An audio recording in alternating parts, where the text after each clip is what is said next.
Daf, so Motzaei Shabbat, 49th day of the Omer, hopefully everyone counted, is Daf Lamed, 30, Daf Lamed in Shevuot, and we are starting the fourth parak, a new parak, so it's a great place to start tonight at Is least. it too late to count?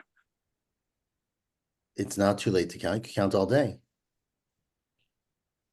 Count all day. Just the beginning. Shavuot Edut, says the Mishnah. What about a Shavuah about testimony? So now we gave a real preparation for this Mishnah in the previous Mishnah at the end of yesterday's daf, which showed that we talked about Shavuot Bitui and Shavuot Shav, which are Shavuah that you're going to do something or maybe did do something. We had the Machloket. A Shavuot Shav is a Shavuah that's patently false, right? You can tell you swore something that couldn't be true. Shavuot Edut is a very specific type of witness of Shavuah that we talk about in the pasuk, that if you know testimony and you say you don't, then you bring a karban olev yorei. Okay, now let's read inside. Says the Mishnah, Shavuot Edut noheget b'anashim v'lo b'nashim. Only applies by men, not by women. And we said yesterday, we're going to see more today, it's because women cannot give testimony, and you can't lie about knowing testimony if you're not roed to say testimony. B'rechokim v'lo b'krovim, only people who are far away from you, meaning they're not relatives to you, and not if they're relatives, because if they're relatives, they can't say testimony. Biksherim v'lo b'psulim, people are kosher for testimony, not people who are pasul for testimony. And we'll see a couple opinions in the Gemara about who that means. The simple example is someone who's a robber, who's, is not reliable. It only applies to people who are able to say testimony. It seems redundant, and the Gemara will explain why we say it. Now, it generally applies bifnei beit din, v'shelo bifnei beit din. It will apply whether you're standing in front of court with testimony imminent or not in front of court, mipi atzmo. If you get up on your own and someone says to you, I want you to come to court and testify for me, and you say, I swear I don't know testimony for you, according to the Tanna Kama, you are chayav for a shvuah, even if you do it outside of court, right? But if it's mipi achirim, if it's from somebody else, meaning someone says to you, come say testimony for me, and I say, I don't know. And he says, well, you swear you don't know? And I say, yes. So I don't swear myself, I swear in response to others. Then you have to deny it in Beit Din. Outside of the pasuk seems to say that, because pasuk says you come in front of the court and you deny that you know it.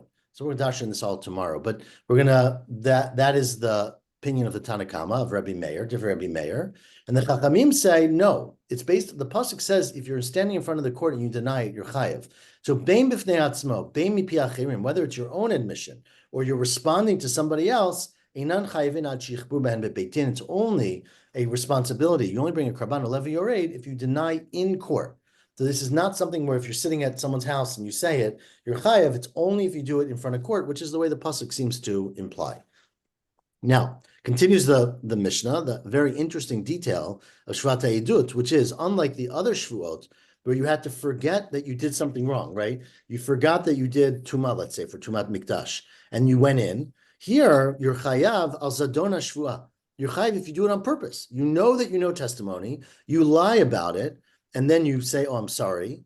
Then you bring a karban. And you're also chayav al shigigata if you do a shogig on the shvuah, if you're zadon ha'edut, if you remember that you know testimony, meaning the guy says to you, do you know testimony? You say, I don't. Now you're lying, right? You know you're lying, but you don't remember that for lying and swearing, you're going to bring a karban. So you're a shogeg on the karban, but you're chayav, you're zadon, you're on purpose on the actual lie, essentially. Then you're chayav. Ve'enan chayavim al shigigato. But if you forget that you know testimony and you swear that you don't know it, and it turns out that you did know it, you're not chayav, because that's essentially onus. You forgot what you knew, right? That's not a show. I mean, shogeg usually means you know the act is wrong, but you don't know what the chayav for it is. If you forgot that you know testimony, that's considered to be an onus. Uma hein chayavin al zadon. The Gra takes out the word shvuah, but you could read it. What do you chayav for doing it on purpose? Karban olev yored, which we all know from the pasuk. Okay, so that is the Mishnah. Says how do we know that a woman is pasul for testimony? How do we know to exclude a woman from testimony and therefore exclude her from Shavuot Edut? The Tanur Rabbanan, because the pasuk says in the sort of the paradigmatic pasuk of courts, it says v'amdu shnei anashim, and the pasuk continues: the two men will stand up, asher lahem hariv, who have this disagreement. Okay, now that's an unusual terminology. Why didn't you say amdu shnayim or something? Why say anashim? It's telling you that only men stand up in this context. So it says Gemara be'edim katuv medaber. It's referring to witnesses, that the two witnesses stand up And it says the word anashim to tell you only men can do testimony. Ask the Braita, this is all Braita. Maybe when it says the two people stand up, it means the two plaintiffs, right? The not plaintiffs, the balei din, the two sides, the accuser and the accused, plaintiff and defendant. Maybe that's who it's referring to. The Shnei Anashim refers to the two parties, not to the two witnesses. Says the Gemara, well, the next words, which I already read to you, Kishu Omer, when it says in the next words, Asher Lahem Hariv, the ones who have the fight, that's referring to the ones who have disagreement. Asher Harei Balei Dinim Amor. So Ha'amani Mekayim Vamdu Shnei Anashim, the first part of the pasuk, which says, again, if you read the pasuk simply, it sounds like one clause, right? The two men who have a fight stand up. But you could have just said Amdu Balei Hariv or something. Why say Shnei Anashim Asher Lahem Hariv? To tell you, two Anashim stand up for testimony. The ones who have the fight are also there. So therefore, Hamani Mekayim Vamdu Shnei Anashim. How do I explain the first words in the pasuk? That's referring to Be'edim HaKatuv Medaber. That's referring to the Edim. Now, im nafshach lomer. Now, if you nafshach lomer always means your heart tells you, meaning you have a counter argument to what I just told you in the Braita. Then I have another proof. Nemar kan shnei, shnei. It says shnei anashim. Nemar halan shnei. It says the halan, of course, many other halan, but the halan is referring to where we're talking about edim zomimim, right? So later it says shnei again by two witnesses. That's clearly talking about. It says al pi shnei edim yakum davar. So clearly it's referring to shnei edim. There's no doubt about that. So it says shnei here, it says shnei there. Malahalan be'edim, afkam be'edim. So just like the word shnei later is referring to witnesses, here too it is, and it says shnei anashim. So anashim excludes nashim from testimony. Now, before we ask, we're going to bring another proof in a second, but it says Gemara, whenever a Braita says, if you're going to argue against it, here's a second proof, we have to ask, what was the argument against it, right? What's the problem with the original argument? So my im nafshach lomar, what would you have argued against my first proof? The chiteimana, you might say, miteloch tiv asher ve'asher lahem hariv. Maybe, right, we're reading the pasuk, it says, v'amdu shnei ha'anashim asher lahem hariv, right? The two men stand up, that's referring to the witnesses. Asher lahem hariv refers to the ones who are the balei din, the ones fighting. Maybe it doesn't say, and the ones who are fighting. Maybe it's all referring to one group of people, right? Maybe it's saying, where am I? From the fact that it didn't say, from the fact that it didn't say, I lost my place. You're right below the circle. Here we go. Thank you very much. It doesn't say vi with the vav. The shnei anashim get up, meaning the edim, and the ones who have the fight. Ve'asher lehem hariv. So maybe the whole pasuk kuli krab balei dinim mishnai. Maybe the whole pasuk is referring to the balei dinim. It's saying the people who have the disagreement stand up. So you might have read the pasuk that way, and therefore it's no proof that men can say edut and not women. Therefore, we have a second proof. Nemer kan shnei, nemer lalan shnei, malam be'edim, afkan be'edim. So that is the way we understand this Braita. Now this is Braita number 1. It says Braita number 2. It's going to sound very similar to you, so it's a similar theme. Tanya idach. There's another Braita that explains this pasuk. It says in the pasuk, we're around almost halfway down by now. V'amdu shnei anashim. Pasuk says the two men stand up. Be'edim hakatuv medaber. Same thing the first Braita said. It's referring to the witnesses. It says the Braita at Omer be'edim oinu balei dinin. Maybe it's the plaintiffs, and I don't know how you call them, the protagonists, we'll call them, the balei dinin. Amrit says the Braita it can't be. V'chishnayim ba'im l'din shloshim ba'im l'din. Right? When you say two, there's no such thing as having two people in an argument, right? Why can't you have 5 people suing someone else, or one person suing 5 people, right? So by witnesses, there's a rule that you need to have a minimum of 2 witnesses. So the number 2 makes sense in that context. But the number 2 doesn't make sense in an argument between potentially groups of people, because there's a rule you can only have 2 people come to din, 3 people can't come to din. So therefore, the shnei must be referring to the witnesses. And continues this Braita again. And if you don't like that, then nafshach lomer, if you're going to say an argument against that, well, I have another proof, which is the same proof we brought before. Nemer kan shnei, nemer lalan shnei. It says the word shnei here. It says the word shnei later. Ma lalan be'edim, afkan be'edim. And again, we asked, like the first Braita, what was the claim against that first proof? My im nafshach lomar. So chitema, you might say, of course, you can't limit a din to 2 people. but you can limit a din to two parties, right? There's an accuser and an accused. There's a toveya and a nitva. V'chitema b'toveya v'nitva kamishtoikra. When the pasuk says two, it doesn't mean two individuals. It means two groups, or it could be two groups, meaning a toveya, the claimant, and the one who claims against, right? Toveya and the nitva. So therefore, shnei could be referring to the balei dinim and is not a proof about the witnesses. So therefore, we have a new proof. Nemar kan shnei, nemar lalan shnei, malalan be'edin, afkan be'edim. So that's the second braita, which says that the real proof. I mean, again, they all back up to the shnei, but the original proof from the first braita is the fact that it's basically two clauses in the pasuk, right? Then we said, but there's no vav, so maybe it is in fact one clause. The second braita, the proof that's talking about witnesses is from the fact that it says two, and two seems to be limited to witnesses because balei dinim can be more than two. We said that's not a great explanation because balei dinim could mean two parties, not necessarily two people. Now we have a third braita. Tani idich, we have another braita. Now, I guess, I don't know, it's around 20 lines on the bottom near the Tosfot of She'im. Another braita says, V'amdu shnei anashim, two people will get up, be'edim ha'katuv medaber. The same thing we've said so far. Ata omer be'edim o'ina be'balei dinim. How do you know the pasuk's referring to edim? Maybe it's referring to the balei dinim. Amrit says the braita, what do you mean? It says anashim, and we're proving from here that only men can be edim. But if it's referring to the balei dinim, how could you say that balei dinim, women can't come to court, right? If a woman's wronged, how could she not come to court? Can you say, if it's referring to the balei dinim, how could it say men, right? Women have to come to court when they're being accused or accusing someone else. So therefore, it can't be referring to the balei dinim. It has to be referring to the edim. It says marvim nafshech lomar. Now, if you don't like that answer, I can rely on the Gzera Shava. Nemer kan shnei, v'nemer lalan shnei, malalan be'edin, afkan be'edim. And again, the third braita we ask, my im nafshach lomar. What's your argument against this proof that it's referring to the edim from the fact that it's referring to men? And if it was referring to the balei dinim, it would have to include everyone, including women.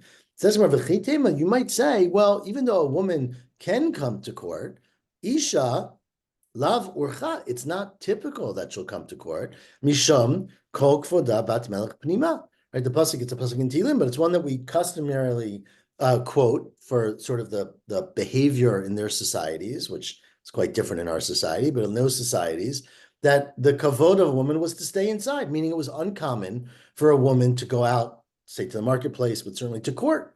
So therefore, it's unlikely that a woman will come. Not that a woman can't come, but maybe the pasuk is referring to a man because that's what's more common. Nemar kan shnei, v'nemar lan shnei, and therefore we bring the proof from the Gzera Shava. It says two here. It says two by later. Malalan be'edin, afkam be'edin. So that is the three braitot, really complementary, very similar structure. You see how the design was similar, but they're all basically proof that amdu shnei anashim. Asher lahem hariv is referring to the two witnesses stand up and the ones who have the fight. And because it says anashim, it's our proof that men can say testimony, not women. And therefore, by Shevuot Edut, the subject of our Mishnah, it only applies to men. She doesn't know anything. It doesn't have any impact because she couldn't have said it in court anyways. Ellie, did this peculiar phrase of the Braita indicate a certain for this You're cutting in and out, James. Sorry. Oh, instead of stating the argument directly after the first statement, it saves the argument till the end and it uses this unique phrase "inafshecha lomar." Yeah. Does that say something about who wrote the Braita, or does that the context about the uniqueness of the phrase? Yeah, so just to clarify, it's a pretty common technique we do in Braito, but I would say that just to clarify, the Braita is not the one that says my im nafshach lomar, right? The Braita just stops at the end of the Gzera Shava. And then the Gemara says, and it's like a knee-jerk reaction, every time we have a Braita like this, the Gemara will ask on it, what is the argument? But the Braita itself just says, this is the proof. And if you're going to question the proof, here's a second proof, right? And then the Braita ends. So I don't know. So it's just to be clear about the Gemara. So then we ask from the Gemara's standpoint, what is the argument against the Braita? It's not an uncommon technique. It's uncommon for us to have it 3 times in a row. I agree. But I don't know actually if there are different authors who have that language more common than others. I assume someone who's looked at all the Breita does know that, but I don't know. So maybe a Shavuot project, we can look into that. Perfect. Continues the Gemara now. I assign Charlie. Okay. We're around 12 lines or 15 lines from the bottom. Tanu Rabbanan. We have a new Breita, which is using the same pasuk for a different, unrelated, I mean, it's related, but unconnected issue. It says in the pasuk, V'amdu shnei anashim, that men stand up, mitzvah b'balei dinim sheyamdu.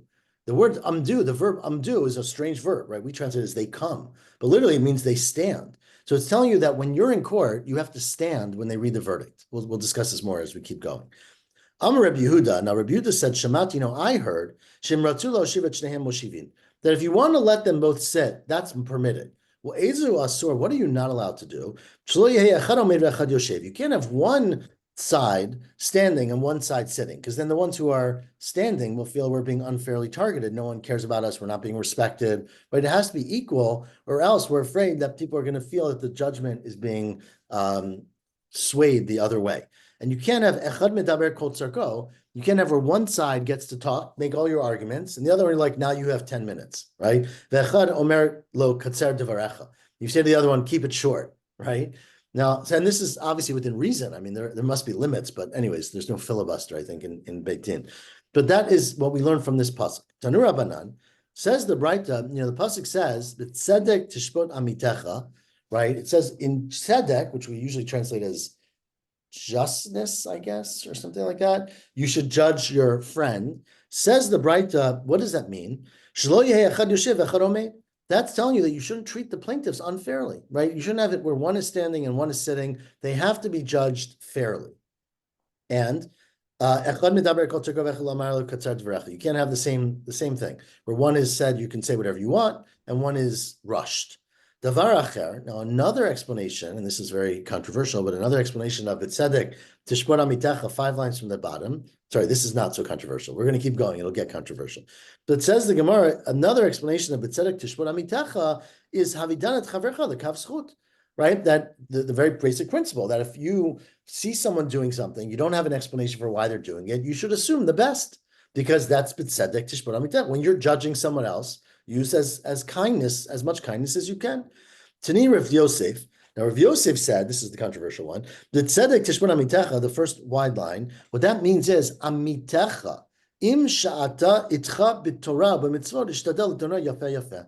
And someone who is with you, this tzedek tishpot, the point of this is not be so righteous. It's you only need to be righteous or extra righteous with your friend, with amitecha, meaning someone who acts like you in Torah and mitzvot. But if they don't, you don't have the same responsibility. Now, you can't treat them unfairly, but you don't have to necessarily chase after treating them well. And Rav Ula Braid Rav Ilah, now this, we'll see some not common, but some circumstances where this became quite relevant. Rav Ula was the son of Rav Ilai, and he, Avnei Dina Kamed Rav Nachman. He had a case in front of Rav Nachman. Rav Nachman, of course, was the big dayan in Bavel, right? So he had a big case coming up in front of Rav Nachman, let's say a big mortgage case, right?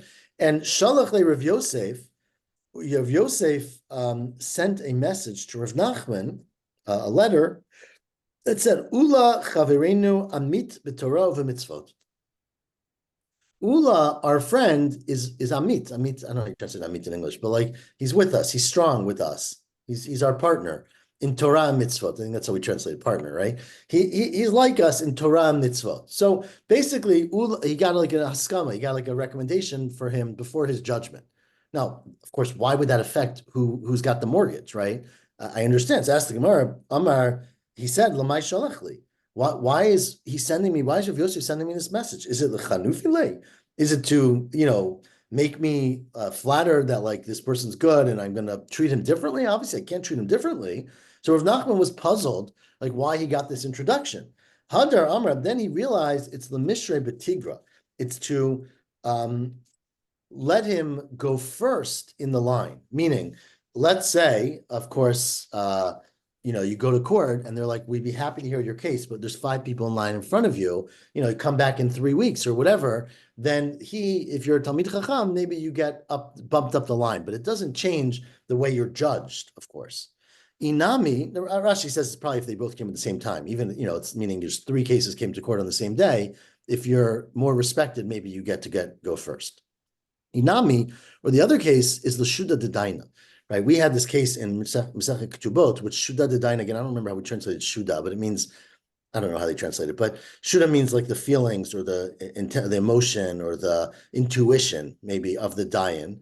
And the Gemara talked in Ketubot that there are cases where it comes in front of you where the facts are undiscernible, right? Or indiscernible. Meaning, let's say someone shows up, someone dies and they write in their will, I leave all my money to Shlomo Avrahami, right?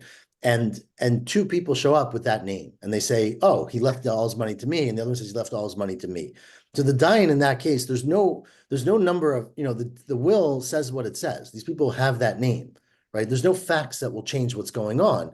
But what the dayan needs to do in that case is get correlative data, basically, right? So try to understand the mindset of the person who left it over and say, who would he have intended to give it to? Who did he like? Who did he have a relationship with? What did he tell other people? Even though that's not what it says in the will, per se. So that's one case. The other case is where you have two shtarot that come out on the same day. But there, the dayan basically gets to put their own knowledge in. And there, obviously, if two people come and say something and one of them is more reliable than the other, it may favor what the dayan says to that person. Yeah, here they use the word discretion. It's like the final decision is like left to the judge's discretion. Right. Discretion. Okay, that's a good word. Amar Ula. Now says Ula, top line, machloket bebalei dinim. Just to be clear, when there's an argument in the Braita about whether you have to stand or you don't have to stand, that's referring to, meaning when do you stand? Can they both stand? One stand? That's why the balei dinim. Avo be'edim. When it comes to the witnesses, divrei hakol b'amidah, everyone agrees that they have to stand. Because it says, "Vamdu shtei anashim." It says clearly they stand. There's no debate. Amar Rav Huna, it says Rav Huna, furthermore, machloket b'shat masov matan. The question of whether or not the people have to stand or they can sit is during the deliberations. Aval b'shat gemardin, when the court is delivering their verdict, divrei hakol dayanim b'yeshiva b'alidinim b'amidah. Everyone agrees that the accused and the accuser, they have to both stand up. The dayanim sit down, and that's their respect. But the balei dinim have to stand. How do we know that? Because it says, "Vayeshev Moshe l'shvot ha'am." Right? We just had it. We actually wasn't so recent. We had it this year, right? Moshe sat to judge the people, and the people stood in front of him. So you see that the judge sits and the people stand. Lishna achrina, another explanation, another version of this, is machloket b'shat masav matan. Machloket about standing or sitting is during the time of the deliberations. Ava b'shat gemardin divrei hakol. Everyone agrees that when you finish the din, dayanim b'yeshiva b'alidinim b'amidah, which is the same halacha we just said, that the b'alidinim have to stand and the judges sit. But the proof is not from Moshe; it's because eidim kigmar din damu. When an aid comes and says their testimony, that is the definitive part of the din, meaning that's what really counts for that aid, and they have to stand. So too, and they say they have to stand. So therefore, the balei dinim at the gemar din are like eidim when they're saying testimony. So it's a different proof, not from Moshe, but from somewhere else, that this halacha is that at the gemar din, the balei dinim certainly have to stand. Now, interesting case happened. We are around, 12 lines from the top, last one on the line. The bitu de Rav Huna, right? The wife of Rav Huna had passed away. I'm not sure how we know that, but the wife, Rav Huna, had passed away. And his wife, Havi Ladina Kamei Rav Nachman, she had some judgment, in front of Rav Nachman. Someone didn't pay rent or whatever it was. And she came to Rav Nachman to have a court case. So Amar, now Rav Nachman, who was a very powerful dayan, saw that on his docket tomorrow is Mrs. Rav Huna, I don't know what her name was, and, whoever, and something Hudson Realty, right? I have a case in front of me. So Rav Nachman said to himself, what do I do? Right? Hechi na'avid. What do I do? If I stand up in front of her when she comes in, which is the appropriate thing to do because of her level of respect, then mistatamain tante de baldina. I'm afraid it's going to quiet the ta'anot of the baldin. The other person is going to be, oh my gosh, how can I talk in front of this person? She's so respected. They're getting such deference to her. So it's going to silence the other person, which of course will contradict the ability to give a fair judgment. So I can't stand up in front of her, right? If I don't stand up in front of her, then I'm not giving her the proper respect. Eshet chaver, have harehu ki chaver. The halacha is that the wife of a chaver is the level of Talmid Chacham, is treated the same way as him. She gets the same respect. So Amar le the Shammai, so he came up with a wonderful, I love this case. He came up with a wonderful solution, right? I'm sure this is exactly what I would have thought of. And he said to his shamash, he said to the court person, when they come for court, I have a great idea. Release a bird, right, in the court. Which, again, the fact that they even thought of this clearly is something that might have been happening, right? But basically, release this. What was his language? The Shammai say Efrach alai bar avza.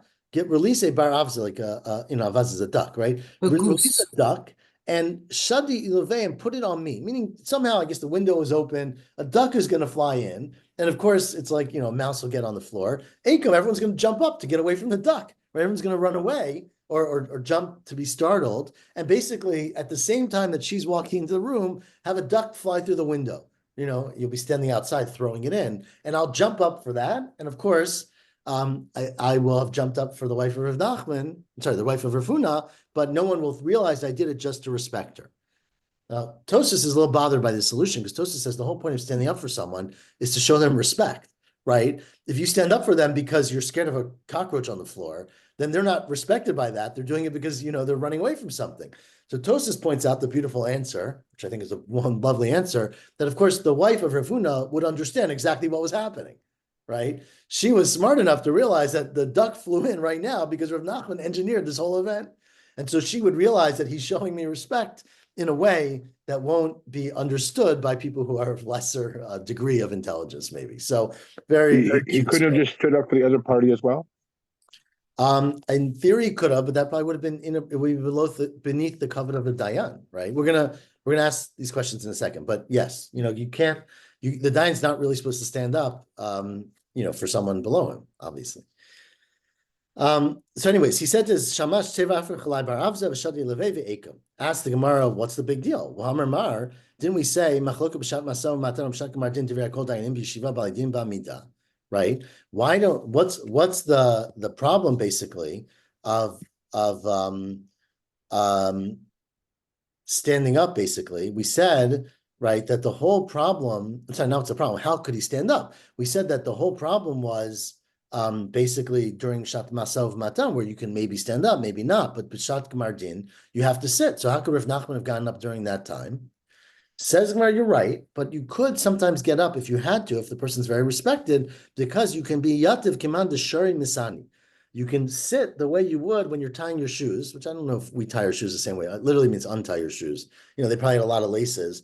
So you can't, I guess, sit down and reach them maybe. So you have to bend over and do it. So you're sort of sitting, sort of standing, v'omer, and you could say, Yishponi ata zakai, Yishponi ata chayav. You can say the Gemar Din while you're doing that. So if you're in a circumstance where you feel like you need to be standing, even though the requirement is to be sitting, you could sort of sit and stand at the same time, both by showing respect and not sitting on the chair, but also sort of sitting. So that's a less exciting example, I would say. Continues the Gemara, Amar Rabba bar Rav Huna, says Rabba bar Rav Huna, I think I have the right place. Right? Let's say you've got both a Tzurma Rabbanan, you have a Talmid Chacham, and you have a Amaretz, who's not a Talmid Chacham, who have a case against each other. Says Rabba bar Rav Huna, what you should do is, Motvina le Tzurma Midrabanan, right? You should tell the Tzurma Rabbanan, you could come sit down in court, right? You're respected, you're wonderful, we want you, you can come sit. Vila Amaretz, Nami Armina Leitiv, you say to the Amaretz, sit. So meaning you give him permission to sit also, because you have to treat them equally, but you don't require him to do it. You say you have an option. The koi lets them be. And if he chooses to stand because he's not comfortable sitting in front of great people, or he's, it's not his place, that's not a problem. Because as long as you gave him the option, he doesn't feel like you're favoring the other side. Rav Sharbia Havi Ledina Kamed Rav Papa. Now, Rav Bar Sharbia. Rav Bar Sharbia was a Talmid Chacham. He had a judgment in front of Rav Papa. Otvei, so they sat him down. Votiv Namin the Baldini, and they said to the other person, "You can sit also." He was a Amaris, but they said you can sit because they wanted to make it equal. But then after they sat down, Atar Shlicha de Beidina, I don't know how you translate Shlicha Beidina. It literally means the Shliach of the Beitim, but the usher, maybe we would say the equivalent in a shul. Batashbe, he went and he kicked him. He made him stand up. What are you doing sitting down? And he made him stand up. V'lo amar Rav Papa tiv, and Rav Papa didn't say to him, "Oh, you could sit down." So that's the case that happened. How can you do that?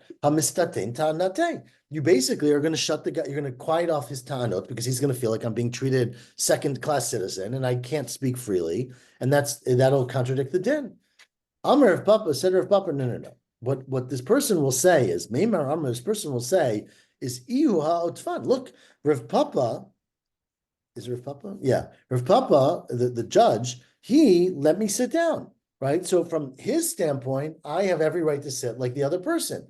The shliach, the guy, his messenger, they don't really know what's happening. They don't know what rights I have. The shliach doesn't like me. Maybe I insulted him at some point. Maybe I owe him money, or you know what I mean? But it's not, he won't think it's because of the court, because the court, Rav Papa, basically let him sit down, and somebody else came and said you should stand up. And so he might think it's just because I insulted that guy, or he doesn't like me, or something like that. And he will still feel comfortable saying his tanot, right? Again, the key point here is that we don't really want that person sitting. We just don't want him to feel uncomfortable so that he doesn't feel like he can say everything he's supposed to say, okay?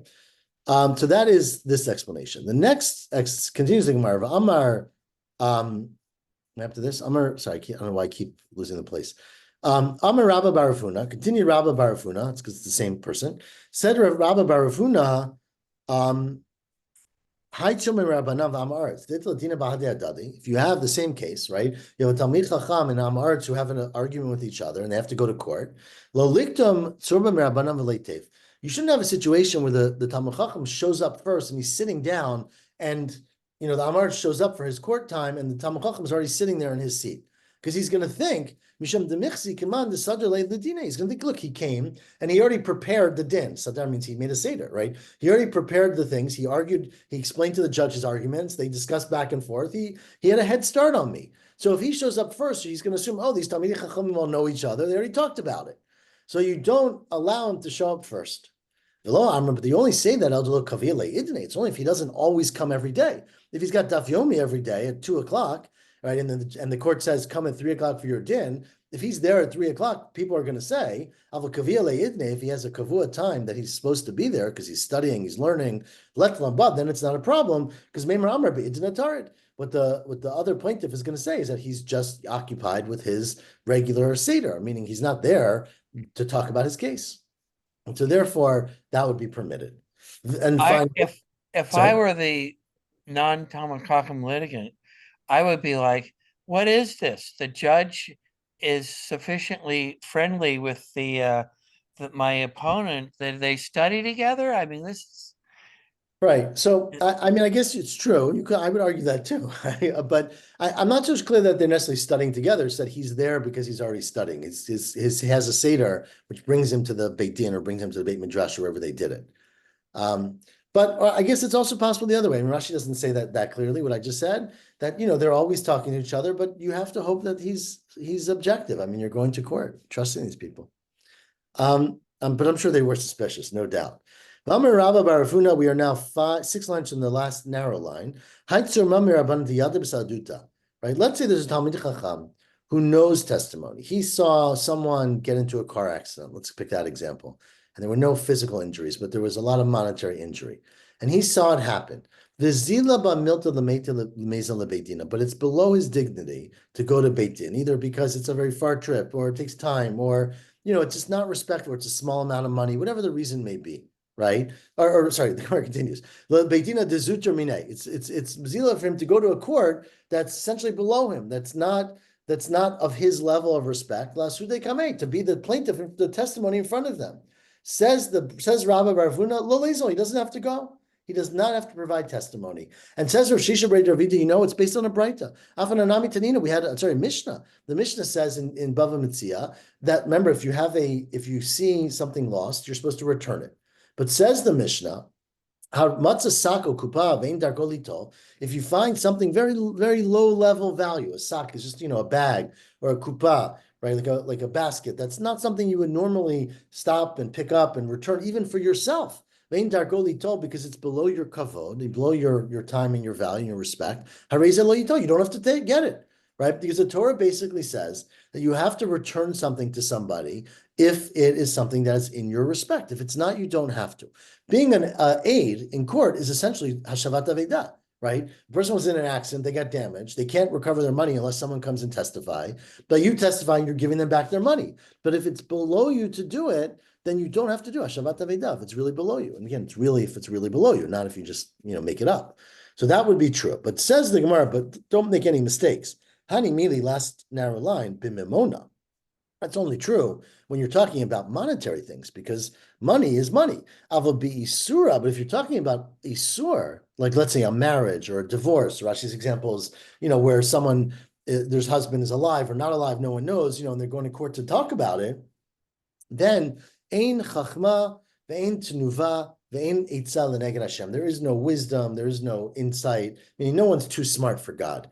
Kol makom sheyesh bo chilul Hashem, anything that involves chilul Hashem, which here we include to mean any kind of halacha, and for going against the halacha, ein chokin kavod rav. You don't say, oh, it's beneath my respect, I can't do it. You don't say that. You actually have to go and do it, and that's true about anybody. Now, would he provide written testimony instead, or just nothing? We didn't really have a concept of written testimony, right? It had to be cross-examined and be standing in front of the court. You could have a shtar, right? But you can't have testimony that's written. So you'd be in big trouble if your only witnesses were Talmidei Chachamim. Yeah, it's true. That is true. You have to be very careful about your witness. You're also in very big trouble if your witnesses went on vacation, So it was a very touchy thing, I would say. Second wide line at the two dots. Rav Yemar, now another story, we're going to finish with this, I think, and we'll do a couple more. Rav Yemar, Havi Yadale Saduta the Marzutra. Rav Yemar had testimony that he knew about a case that involved Marzutra. So Ata the Kameda Meimar, like these are three names here. Rav Yemar knows testimony. The case involves Marzutra, and the judge is Ameimar. So they came in front of Ameimar, and Ameimar was Otzvinu the Kul. He said, okay, everyone sit down, because these are very respected people, and Rav Yemar is a big rabbi. I know he's big, he's a rabbi, let him sit down. And he sat down everybody, because he said if one person sits, everyone has to sit.